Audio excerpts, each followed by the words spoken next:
도시 지하 깊숙이 존재하는 미확인 초대형 공동체.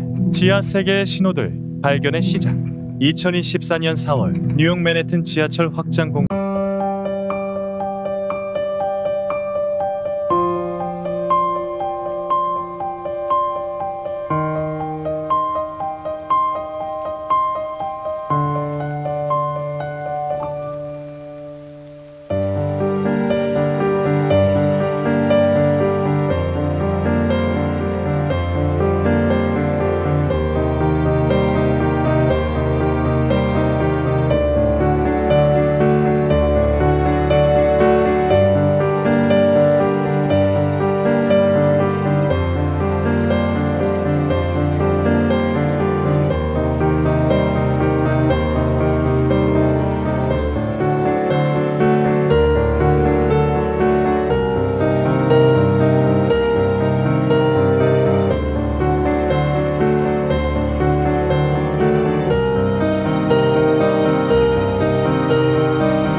보이지 않는 사람들의 흔적. 각국 정부의 발표와 달리 독립적인 연구자들이 수집한 증거들은 더욱 구체적이었습니다.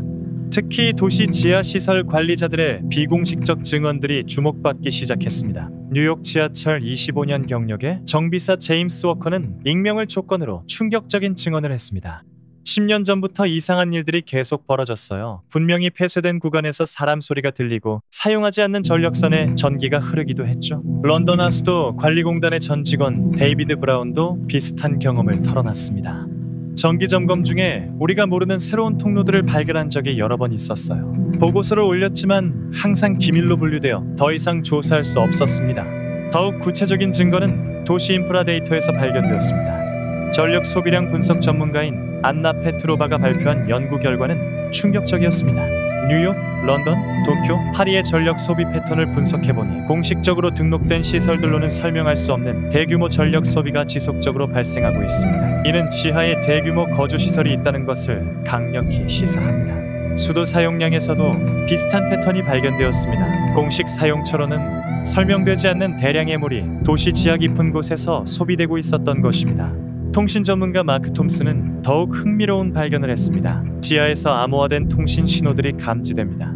정부나 공공기관의 것과는 완전히 다른 패턴의 통신망이 지하 깊숙이 구축되어 있어요. 한편 일부 시민들의 목격담도 주목받기 시작했습니다. 지하철 승강장에서 보이지 않는 계단으로 내려가는 사람들, 맨홀 뚜껑을 통해 사라지는 정장 차림의 사람들, 늦은 밤 지하에서 들려오는 대화 소리들. 이런 증언들을 종합해보면 하나의 패턴이 나타났습니다. 지하 공동체는 완전히 격리된 것이 아니라 지상사회와 어떤 식으로든 연결되어 있다는 것이었습니다. 잠입 금지된 구역으로의 여정. 2024년 8월 프리랜서 탐사 저널리스트 알렉스 헌터가 도시 지하 탐사를 시작했습니다. 공식적인 허가를 받을 수 없었던 그는 비공식적인 경로를 통해 지하 세계로 진입했습니다. 처음에는 일반적인 지하 시설들만 보였어요. 하수관, 전력 케이블, 지하철 터널들. 하지만 더 깊이 들어갈수록 뭔가 다른 세계가 펼쳐지기 시작했습니다. 한터의 녹음된 일지에서 들린 내용입니다. 지하 60m 지점에서 그는 놀라운 광경을 목격했습니다. 넓은 지하 광장에 수백 명의 사람들이 일상적인 생활을 하고 있었던 것입니다. 상점, 카페, 심지어 작은 공원까지 갖춘 완전한 지하 도시였습니다. 마치 지상의 도시를 그대로 지하로 옮겨놓은 것 같았어요. 사람들은 평범한 옷을 입고 있었지만 어딘지 모르게 다른 분위기였습니다. 마치 특별한 목적을 가진 공동체 같았어요. 더욱 놀라운 것은 이 지하 도시의 기술 수준이었습니다. LED 조명으로 밝게 빛나는 거리, 완벽한 공기, 순환 시스템, 그리고 지상과는 다른 첨단 기술들이 곳곳에서 눈에 띄었습니다. 한터는 조심스럽게 이 공동체의 사람들과 접촉을 시도했습니다. 처음에는 경계심을 보이던 주민들이었지만 점차 그의 존재를 받아들이기 시작했습니다. 그들은 자신들을 깊은 곳의 사람들이라고 불렀어요. 지상 세계의 혼란과 오염을 피해 수십 년 전부터 이곳에서 살고 있다고 했습니다. 처음에는 소규모였지만 시간이 지나면서 수천 명 규모로 성장했다고 하더군요. 이들의 사회 구조도 독특했습니다. 화폐 대신 기여도와 필요에 따른 자원 배분 시스템을 사용했고 모든 중요한 결정은 공동체 전체의 합의로 이루어졌습니다. 범죄율은 거의 제로에 가까웠고 환경오염도 없었습니다. 하지만 가장 충격적인 것은 따로 있었습니다. 이 지하 공동체가 전 세계 다른 도시의 지하 공동체들과 네트워크로 연결되어 있다는 사실이었습니다. 연결망전, 세계를 잇는 지하 네트워크. 한터가 지하 공동체에서 발견한 가장 놀라운 것은 거대한 통신센터였습니다. 이곳에서는 뉴욕, 런던, 도쿄, 파리, 베를린 등 전 세계 주요 도시의 지하 공동체들과 실시간으로 소통하고 있었습니다. 마치 지하에 또 다른 인터넷이 구축되어 있는 것 같았어요. 한터의 증언입니다. 각 도시의 지하 공동체들이 정보, 자원, 심지어 사람까지 교환하고 있었습니다. 지하 공동체의 기술 담당자인 매트릭스라고 불리는 인물과의 인터뷰에서 더욱 놀라운 사실들이 밝혀졌습니다. 우리는 1980년대부터 시작된 프로젝트의 결과물입니다. 지상사회의 환경 파괴, 사회적 갈등, 정치적 불안정을 보면서 대안적 삶의 방식을 찾던 사람들이 모여서 만든 공동체예요. 이들의 기술력은 상상을 초월했습니다. 지하를 이용한 자체 발전 시설, 수직 농장을 통한 식량 자급자족, 폐기물 완전 재활용 시스템까지 지속 가능한 사회의 모든 요소를 갖추고 있었습니다. 더욱 놀라운 것은 이들이 지상 사회에 미치는 영향이었습니다. 많은 지하 공동체 구성원들이 낮에는 지상에서 일반적인 직업을 가지고 있었습니다. 연구원, 엔지니어, 의사, 교수 등 고도의 전문 지식을 가진 사람들이 대부분이었습니다. 우리는 완전히 지상 사회와 단절된 것이 아닙니다.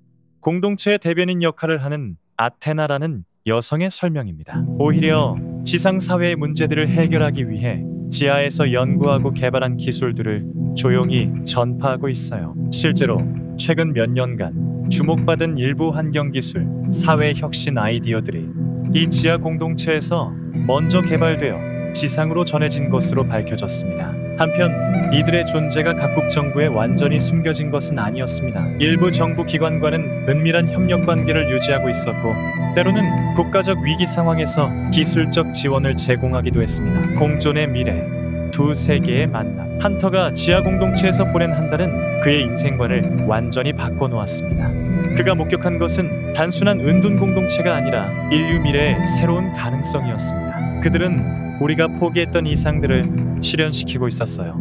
진정한 민주주의, 환경과의 조화, 기술과 인간성의 균형. 지상에서는 불가능해 보이는 것들이 지하에서는 현실이 되고 있었습니다. 하지만 지하 공동체도 완벽한 유토피아는 아니었습니다.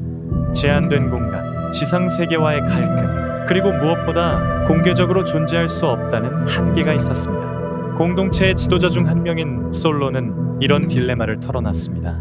우리는 더 이상 숨어 살고 싶지 않습니다. 하지만 지상 사회가 우리를 받아들일 준비가 되어 있는지 확신할 수 없어요. 한터의 취재가 공개되면서 전 세계적으로 큰 논란이 일었습니다. 일부에서는 정부의 은폐를 비난했고 다른 일부에서는 지하 공동체의 존재 자체를 부정했습니다. 하지만 점차 더 많은 증거들이 나오면서 지하 공동체의 실존이 인정받기 시작했습니다. 일부 도시에서는 공식적으로 지하 공동체와의 대화를 시작하기도 했습니다.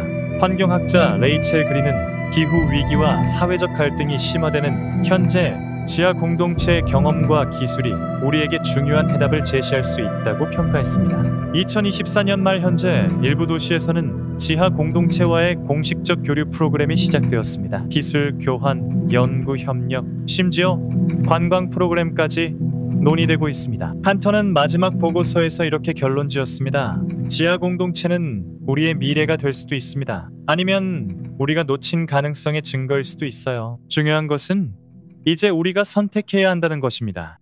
두 세계가 공존할 수 있는 방법을 찾을 것인가? 아니면 계속 서로를 외면할 것인가? 지하 깊숙한 곳에서 펼쳐지는 또 다른 인류 문명. 이들의 존재는 우리에게 새로운 질문을 던집니다. 진정한 발전이란 무엇인지, 더 나은 사회는 어떤 모습인지, 그리고 인류의 미래는 어디를 향해야 하는지. 지하 도시의 미스터리가 여러분에게 어떤 생각을 불러일으켰나요? 또 다른 세계에서 살아가는 사람들에 대한 여러분의 의견을 댓글로 나눠주세요. 더 많은 현대 미스터리와 사회 탐구 다큐멘터리를 보고 싶으시다면 구독과 좋아요 버튼을 눌러주세요. 다음에도 더욱 놀라운 현실의 이야기로 찾아뵙겠습니다.